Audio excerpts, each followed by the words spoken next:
Good morning, good evening, good afternoon, wherever you are in the world.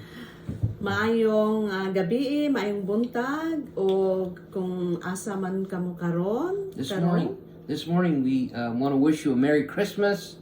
Niini nga kabuntagon, abot kami nga mag-greet sa inyo ha og May Pasko. And we have a very amazing study today that will,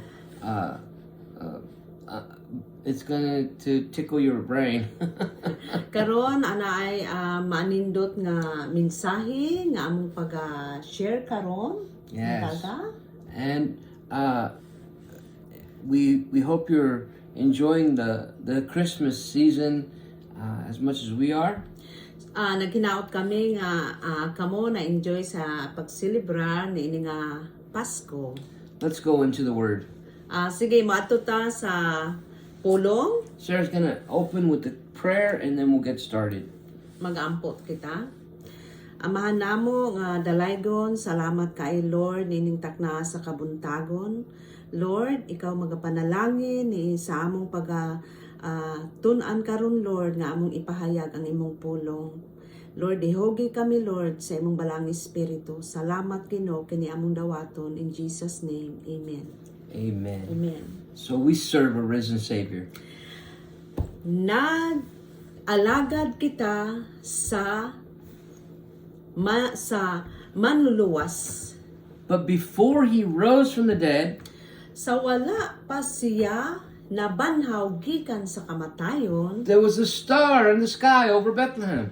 ana ay usa ka bituon didto sa Bethlehem. But before the star, Sa wala pa ang bituon, before the birth of the Savior, sa wala pa natao ang atong manluluwas, there were many hundreds of years ana ay pila ka mga kagatos nga mga katuigan. before the Savior came.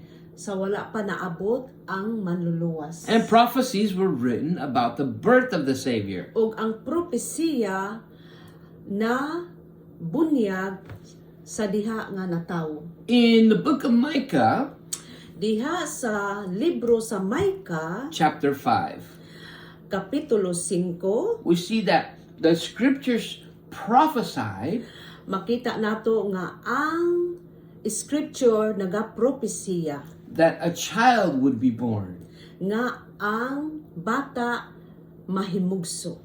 and that child would be born in a specific town, Nga ang usa ka bata nga mao si Jesus matawo sa specific gayud nga dapit.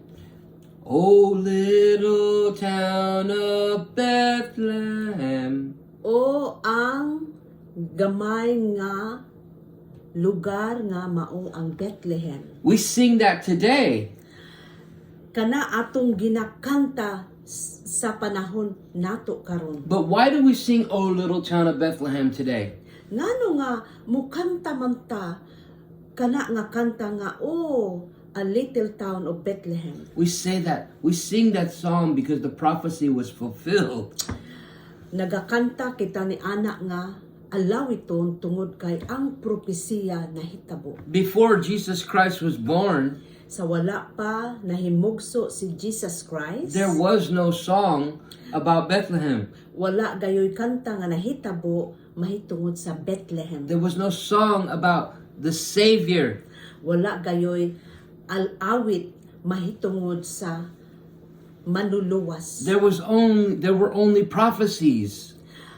Usa lang gayod ang propesiya. Micah 5:2, Sarah.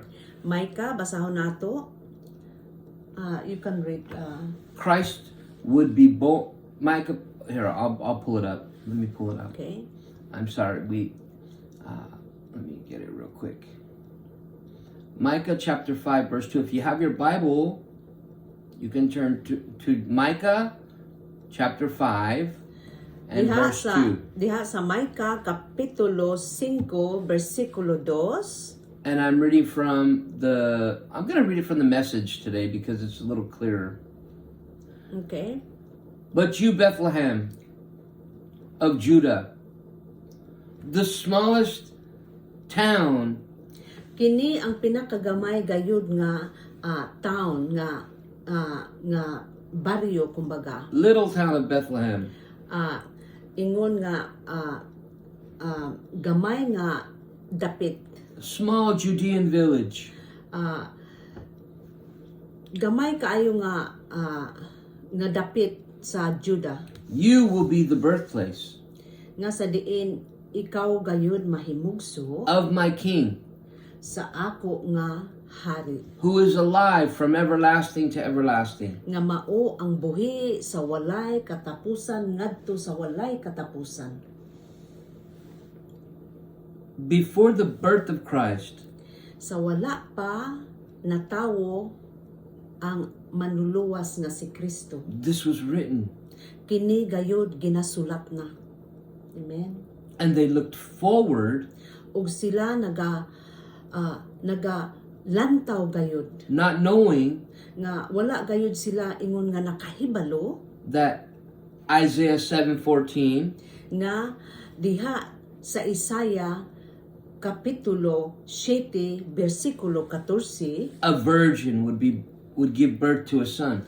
nga ang usa ka birhen naghimugso sa usa sa anak sa Dios. In 2024, we look back So sa diha nga atong pagalantawon din nga karon nga 2024 nga tuig and we see that it happened. nga makita nato nga kana nahitabo. But before Christ was born, Pero sa wala pa na tao si Kristo, for hundreds of years they were looking for a Messiah, sa mga a Savior. Hundreds of katuigan ng labay, Even back to the book of Genesis. bisan pa muadto kita ngadto sa Genesis. In Genesis 49, Diha sa Genesis Genesis 49 kapitulo 49 bersikulo 10 basahon nato. Genesis 49 verse 10, turn there. Okay. 1 minute. 49 and 10. Hold on. This is another prophecy. Judah is a young lion that has finished eating its prey. He has settled down as a lion. Who will dare to rouse him? And then it says, the scepter, this is what I want you to hear. Verse 10. Mao kini ang gusto namo nga inyong madunggan. Read it. Basahon nato, Jis, The scepter shall not depart from Judah until Shiloh comes, whom all the people shall obey. Read it in your language. I wanna read 10. 10. Genesis 49, versikulo 10, nagkupot siya sa harianong sitro o sipita niya kini sa iyang mga tiil, hupta niya ang iyang gahom, hangtod mo abot ang tinuod nga tag-iya niini aron maghari sa tanang katawhan. So we see that thousands of years before the birth of Christ, So makita nato nga sa nilibo-libong mga katuigan, there was a prophecy. ana gayoy na propesiya. Amen. In Isaiah 9:6, Diha sa Isaiah, there's a prophecy that Jesus Christ would come as a baby. sa Isaiah 9:6 nga ana ay propesiya nga ang mahimugso ang bata. Other prophecies Sa lain pa nga mga propesiya said that the Messiah would proclaim good news to the poor. nga ang Misaya magaproklamar gayud og good news sa mga So all of the poor would look Kabus. forward so ang mga kabos nagalantaw gayud ni ana to hear the good news that was going to come. nga makadungog sa maayong balita nga moabot. The prophecies told them that the Messiah would offer physical healing. Nga nagalantaw sila nga ilang nakuha na dungog nga ang propesiya magaproklamar nga magdala og kaayuhan. And so they look forward So sila look forward nagalantaw gayud to the birth of the prophecy. sa pagkatawo ingon nga sa propesiya. the prophecies proclaim his triumphal entry into Jerusalem. Ana usab propesiya nga musulod diha ingon diha sa entrance sa That he would ride on a donkey. nga siya gayud mo sakay og usa ka donkey. There was a prophecy that Jesus Christ would destroy the work of Satan. Og anaa usay propesiya nga nahisulat nga ang propesiya nga si Jesus gubaon guniya ang buhat If sa you want to yawa. write them down, Kung kini imong isulat go to Genesis 3:15. adto sa Genesis 15 3:15. Tres. kapitulo 3 bersikulo 15. Go to John 3:8. Isulat 1 John 3:8. og diha pod makita sa Write that down. sa unang Juan kapitulo Write that down. 1 John 3:8. Kapitulo 3:8 diha nimo makita usab ang usa ka propesiya. Genesis 3:15 prophesied that the Messiah would bruise Satan's head. Diha sa Genesis 3:15. 3:15 nga usa ka propesiya nga gubaon gayud ang ulo sa ni Jesus ang yawa. 1 John 3:8 tells us that the Messiah appeared to destroy the devil's work. O diha usab sa unang Juan 3:8 nga ang propesiya nagapakita nga gubaon ni sa Dios ang buhat sa kaaway. The book of Exodus, O diha pod sa libro sa Exodus chapter 12, verse 5. Kapitulo 12 bersikulo 5 There's a prophecy that the Messiah would live a sinless life. og anaay propesiya nga ang say that again. There's a prophecy that the Messiah would lead a sinful life, lead a sinless life. Nga naay propesiya nga maggiya ang usa ka Misaya diha sa since life nga kinabuhi. So before Christ came, So sa wala pa ning abot si Kristo people look forward to these prophecies being fulfilled. nga ang mga katawhan naga look forward gayud nga mahitabo. In 2024, we look back O diha sa 2024 karon nga tuig kung ato gayong lantawon and we see that the Savior did come. o nakita gayud nato nga ning abot ang manluluwas. He did offer physical healing. O siya nag-offer gayud og kaayuhan sa lawas. He did bring good news to the poor. O nagadala gayud siya og maayong balita sa mga kabos. Just as the Bible proclaimed. Ingon ni ana nga ang Biblia nagaproklamar He gayud. did ride in on the foal of a donkey. Og siya ning sakay sa donkey. A virgin did give birth. Og ang usa ka birhen naghimugso diha kaniya. A star shined over Bethlehem. Og ang bituo nagadan-ag didto sa Bethlehem. And Bethlehem was the birthplace of the Lord and Savior Jesus Christ. Og ang Bethlehem mao ang dapit nga sa diin gihimugso ang manluluwas nga si Hesus Kristo. When Jesus came, he led a sinless life. Sa diha nga ning abot si Hesus Kristo nagpuyo siya sa hinlo. Just as it Walay was sala. prophesied. Nga sa diin ingon sa gipropesiya. Amen. Amen. Now, Og karon there was another prophecy that came to be fulfilled. og ana ay lain nga mga propesiya nga sa diin mapulpil pagayod. He laid down his life. Iyang gitugyan ang iyang kinabuhi For the many. sa kadaghanan.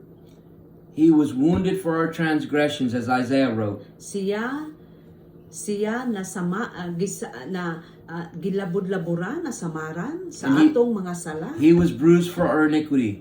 Siya na bunog sa atong kalapasan. It happened at the crucifixion.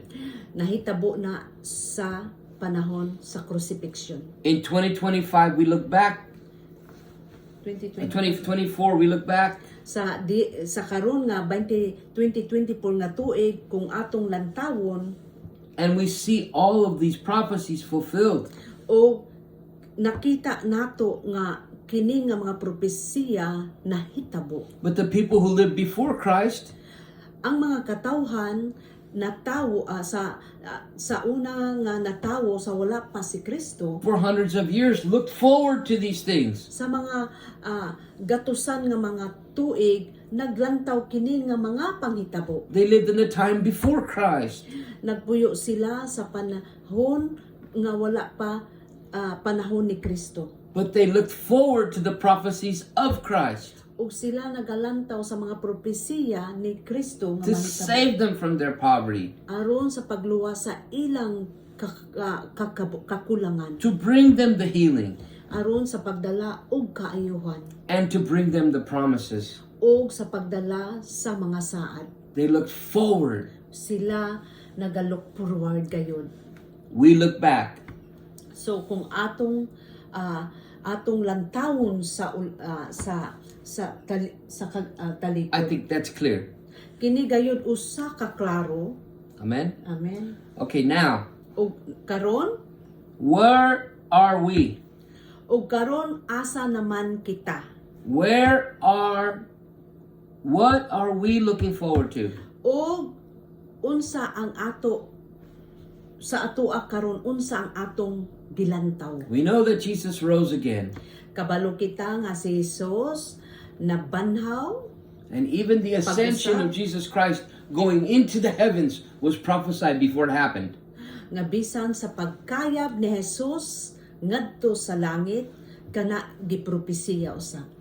And so, right now, So karon Jesus is seated naglingkod at the right hand of the Father. sa tuong kamot diha sa amahan, sa Dios nga amahan. He was made the sacrifice for sin.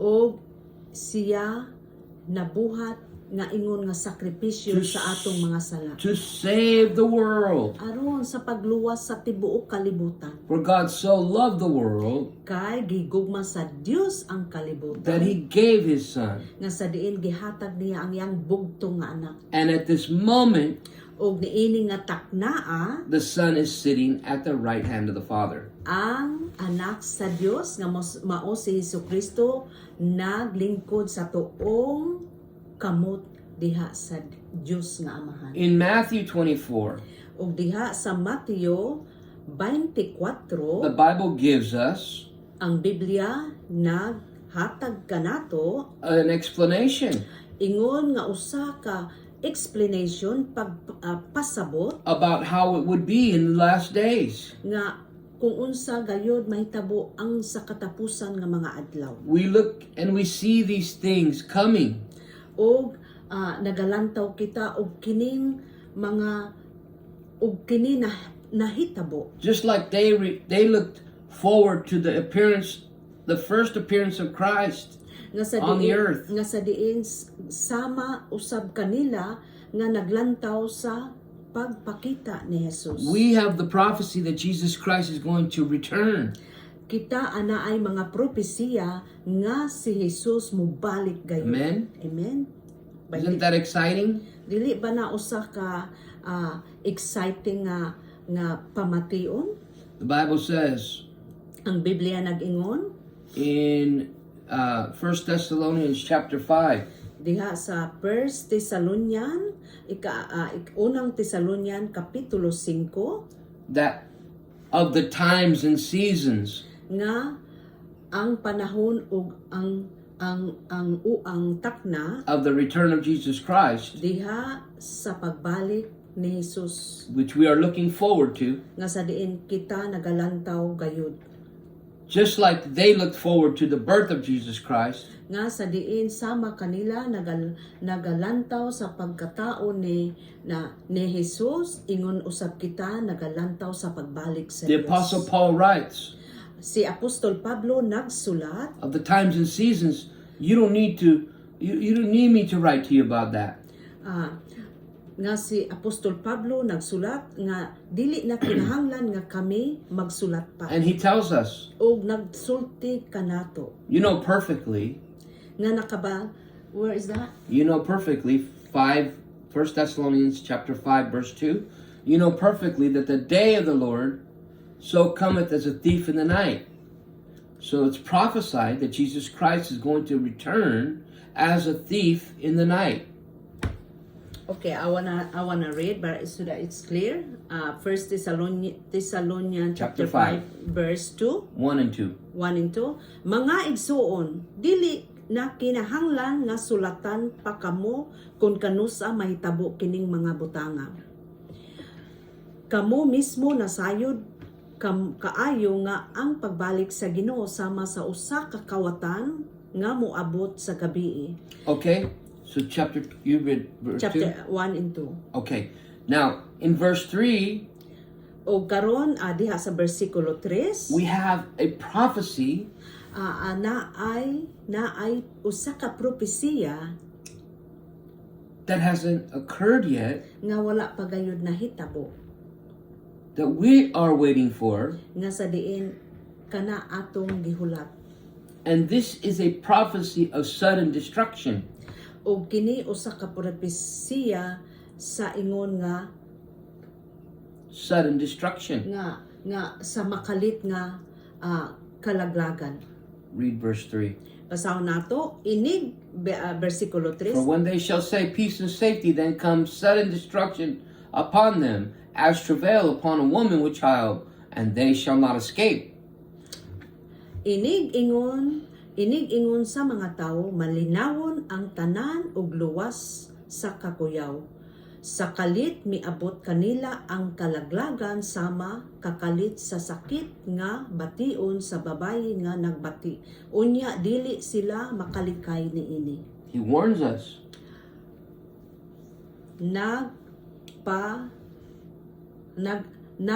Nagwarn sila kanato. In advance.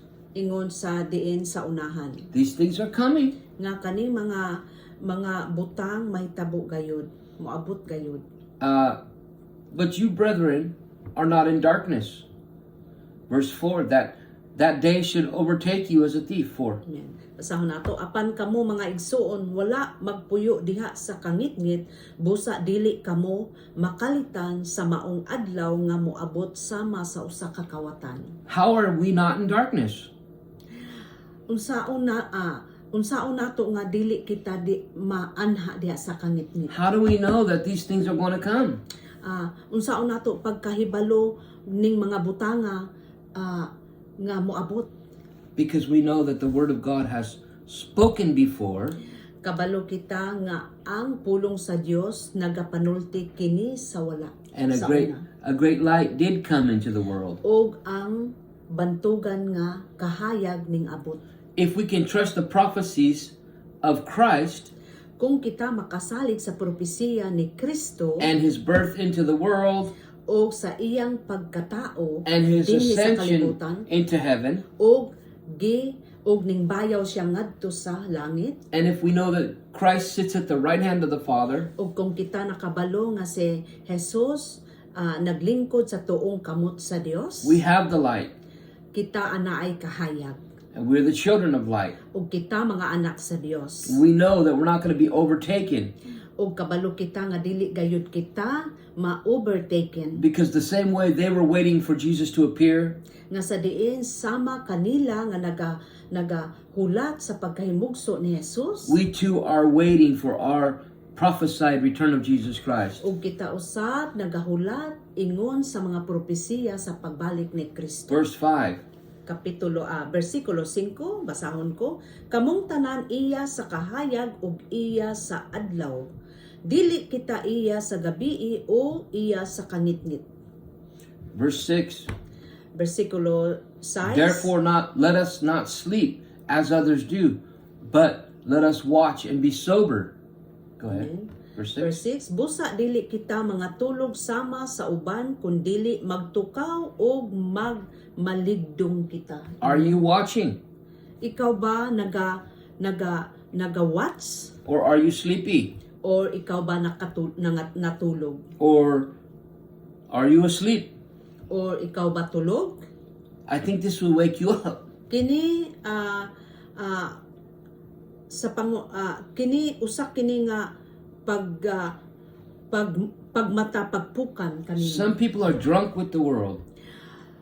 Ana ay mga pipila nga nangahubog lang sa kalibutan. Some people are not looking forward Ana ay pipila nga wala gayud naga-look forward, nagalantaw to the return of the Lord Jesus Christ. sa pagbalik ni Jesucristo. Some people are not excited about that. Pipila ka mga katawhan nga wala gayud na excited ni ana, They're asleep. sila natulog. Amen. Amen. So we are awake. Kita nga mga nagmata, We are alert. nga kita alerto, And if we're not, I'm warning. o kung kita dili, ako naga-warning. The Bible warns us, Ang Biblia nagpahimangno kana, wake up. pagmata, Stop being drunk with the world. paghunong sa paghubog-hubog sa kalibutan. Let us be alert. Kita gayod mag-alarma. We have to watch for his coming. Kinahanglan kita maglantaw sa iyang pagbalik. It's comforting. Kini usa kadako nga comfort. Read verse 9. Basahon nato Oh, bersikulo no, I'm sorry. We're in verse 7. 8. 8, apan kay kita iyaman sa adlaw angay kita magmaugdang. Kinahanglan nga ang pagtuo o paghigugma himuon natong sama sa tamin sa dughan o ang atong paglaom sa kaluwasan sama sa hilmit. We are those of the day. Kita iya sa adlaw. We are not drunk with the world. Kita dili maghubog-hubog We're children sa of the light. kalibutan. Kita iya anak sa kahayag. We have on the righteousness of Christ as a breastplate. Kita ana ay pagkamatarong diha sa Dios ingon nga usa ka breastplate. We have faith in Jesus Christ. Kita ana ay pagtuo ni Hesukristo. This is a second shield. Kini usa ka ikaduha nga hinagiban. Ephesians chapter 6 calls the breastplate the breastplate of righteousness. Ang Episya nagaingon nga isulob ang hinagiban, breastplate of righteousness. But here in 1 Thessalonians chapter 5, the breastplate is the breastplate of faith. O dinhi sa 1 Thessalonica chapter 5 kini gitawag ingon nga hinagiban sa pagtuo. And love. Sa gugma, So you should have love in the heart kinahanglan kita ana ay gugma sa atong and kasing-kasing faith in the heart o pagtuo sa kasing-kasing. as a breastplate. Ingon nga hinagiban As we wait. sa diha nga kita maghula And the helmet should be on our head. nga ang helmet ato gayud anaa gayud diha sa atong ulo. We need to look up Kinahanglan kita gayud maglantaw. because the helmet is for the hope of our salvation. Tungod kay ang usa ka helmet mao ang paglaom sa atong kaluwasan. Right now, our salvation is at the right hand of the Father. Karon ang atong kaluwasan anaa sa kamot sa Dios. Jesus died for us. Si Jesus nagpakamatay kanato. And God is going to save us through Jesus Christ. Ang Dios magaluwas kanato pinaagi sa iyang bugtong anak nga si Hesukristo. But there are those who have an appointment with God's anger. Anaay mga pipila nga anaay mga appointment nga nagahulak sa The wrath of Dios. God. Sa kapungot They sa have an Dios. appointment. Na agayoy appointment. You and I Ikaw ug ako are awake. nagmata. We're watching and waiting. Kita naghulak ug naglantaw. But there are those who are asleep. Ug anaay mga pipila nga nangatulog. They're in the world. Sila anaa sa kalibutan. These are the ones that are following after alcohol. kini mao ang pipila nga sa diin sila nga Drugs. naga-follow sa mga droga, sa mga pag-inom-inom, pornography, sa mga pornography, everything in the world, homosexuality, nga ang tanan nga naa sa kalimutan sama sa the homosexuality, LGBTQ, all the sin in the world. They're living in sin. sa mga sala sa kalibutan. Okay, but you Pero ikaw who have the breastplate of righteousness nga ana ay hinagiban sa and the helmet of pagkamatarong salvation o sa kaluwasan nga mao ang helmet, are awake. ingon nga mata. You're children of the day.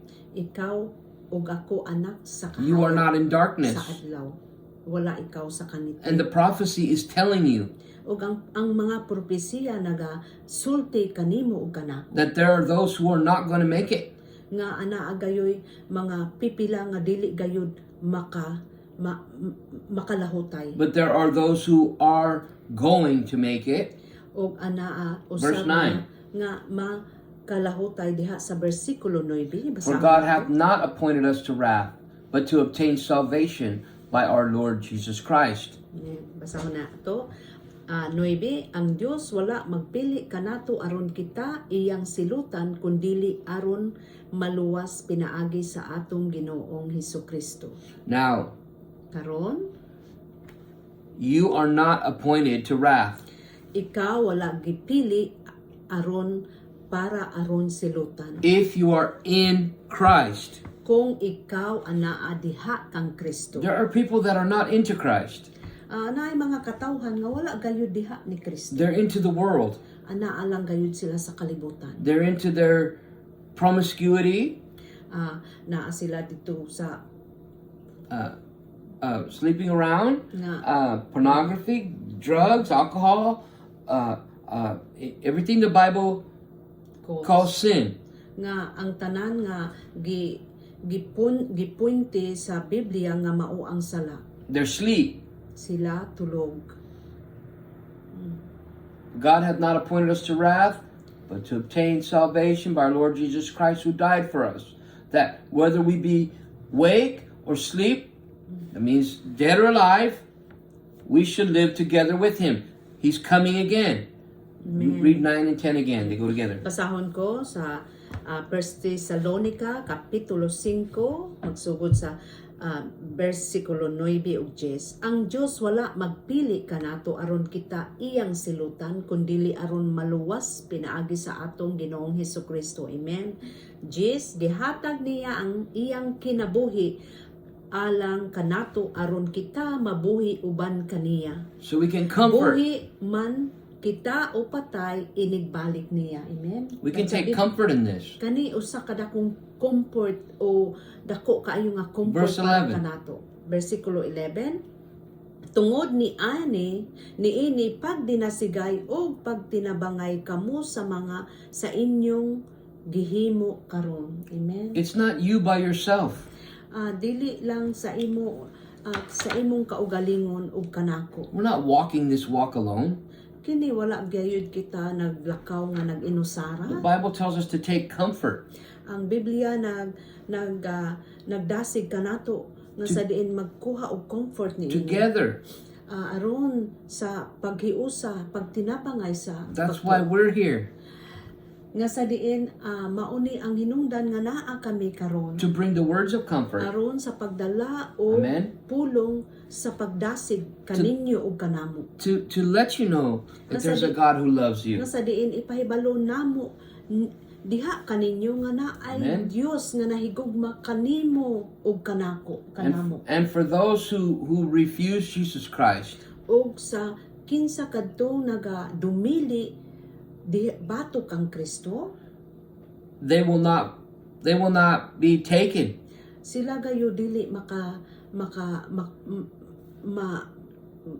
dadon Away from the earth gikan dinhi sa kalibutan at the rapture of the church of Jesus Christ. sa panahon sa rapture ni Hesukristo. Only those who are in Christ sa kinsa lang katong anaa gayud kang Kristo will be taken away with Christ. nga sa diin sila kuhaon. Anyone who is not in Christ Sa kinsa kadtong wala gayud diha ni Kristo will be left kan malip behind gayud on the earth mabiyaan gayud din Alive. sa kalibutan.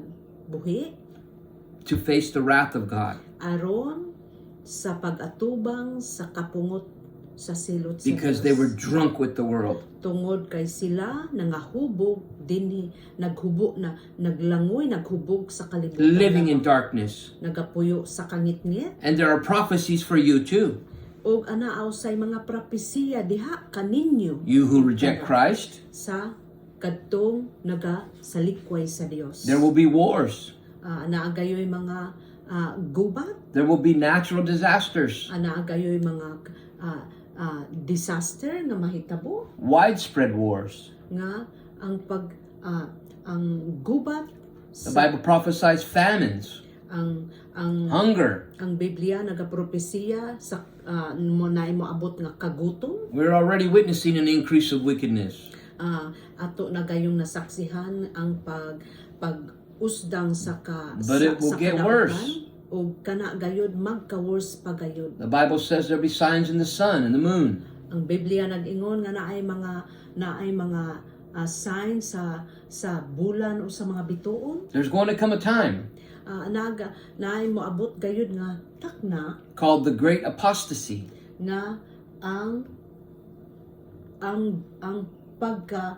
great nga apostasy And it's going to be a time on the earth nga naagayoy mahitabo dinhi sa kalibutan where God's authority is no longer found on the earth. nga sa diin ang awtoridad sa Dios mawala. In other words, it's too late. Sa lain nga pinulungan ulahi ang tanan. If you don't have Christ, you will left behind to this. Kung wala gayud ikaw ni Kristo, ikaw gayud leave behind. And of course, the Battle of Armageddon. O sa diin ingon usab ang battle sa Armageddon Where all of the earth rises up against Jesus Christ. nga ang kalibutan magabatok gayud sa kang Hesukristo. And the Bible also speaks of a time O ang Biblia usab nagapanulti where there will be a great white throne judgment. nga gayoy dako nga bantugan nga trono This is the judgment you don't want to be at. nga kini mao ang usa ka hukom nga dili gayud nato expecon The Antichrist will have been thrown into the lake of fire. nga ang Antikristo igatambo gayud sa kalayo And Satan will be bound for 1,000 years. o si Satanas bound gayud sa 1,000 ka tuig The Battle of Armageddon will have been fought.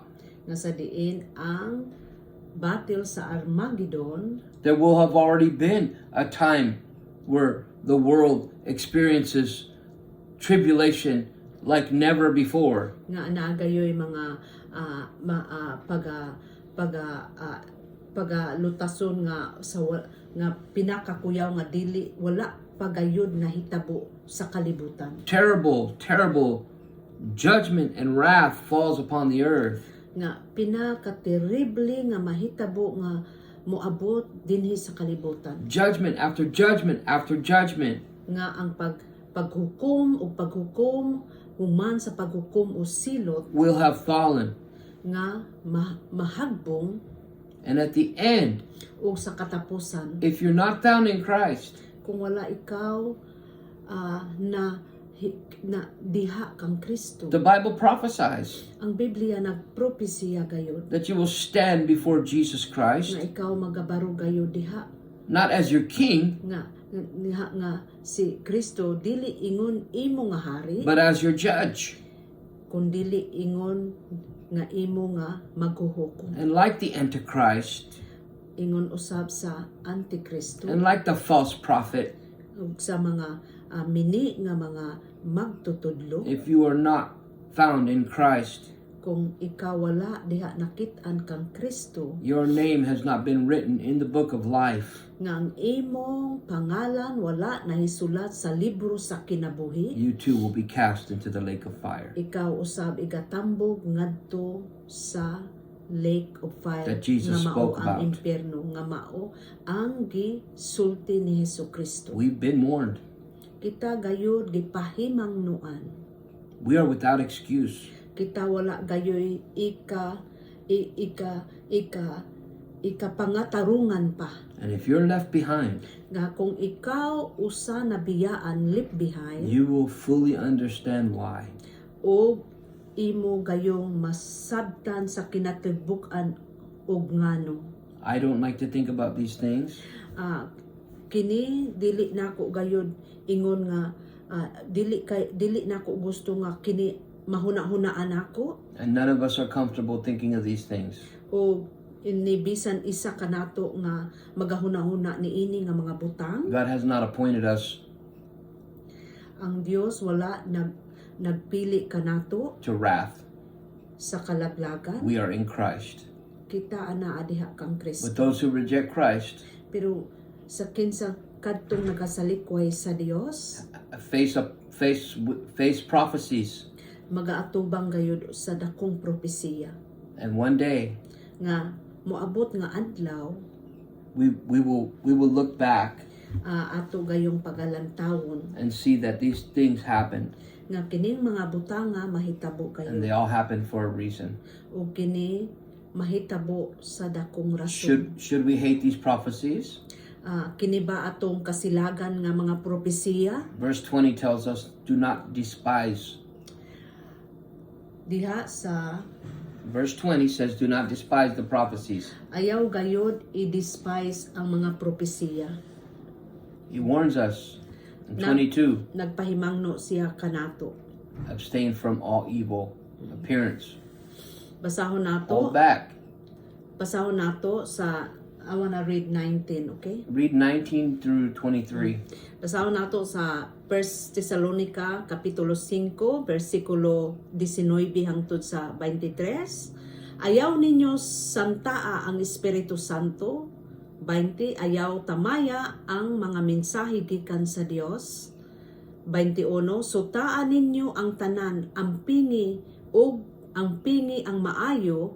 22. Ug isalikway ang dautan.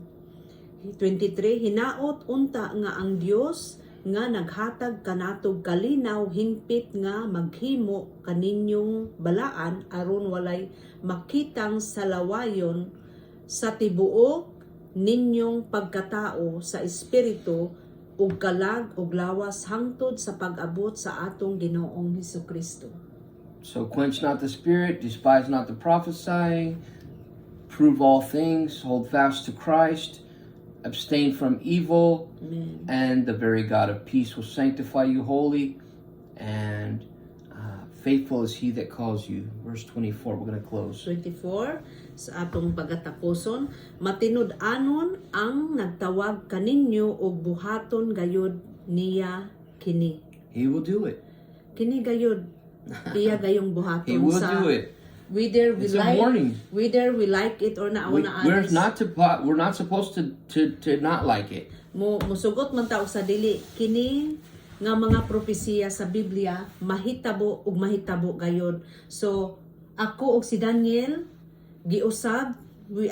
giusab ang among kinabuhi sa Dios tungod sa grasya niya ug buot usab namo i-share sa inyo ha kung unsa ang among nakatunan para usab ingon nga panalangin sa uban. Kini nga mga propesiya nga naa sa Biblia mahitabo gayud mga igsoon. So thank you, Father, for the Savior. In Yes, Jesus' Lord. name, Father, we thank you for your grace and your mercy, which is still available to Yes, us. Lord. We thank you for your deliverance. Yes, Lord. In Jesus' name, thank you for this Father. gift that you've given us, Yes, Lord. away from the sin, away from the darkness, away from the drunkenness of this world. In Jesus' name, by the power of the child that was born to save. In Jesus' name. Yes, Lord. Amen. Thank you, Lord. Amen. Amen. Amen. Daghang salamat. God bless.